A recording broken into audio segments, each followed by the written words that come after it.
మంది కలస పట్టుకుని నిల్చున్నారు. అలాగే ఉండండి. ఒక గంట తర్వాత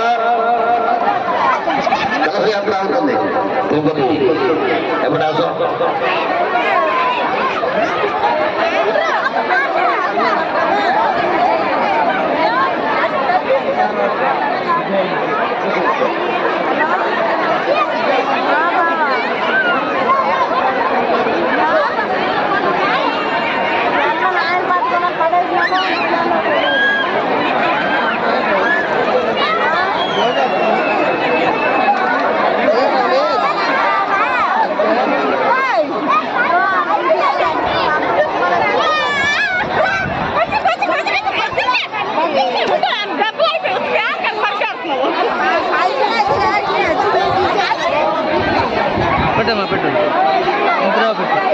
మందిరం కాడికి వెళ్తే ఇది మనకు మస్తు ఉండాలి ఈ రోజుకి.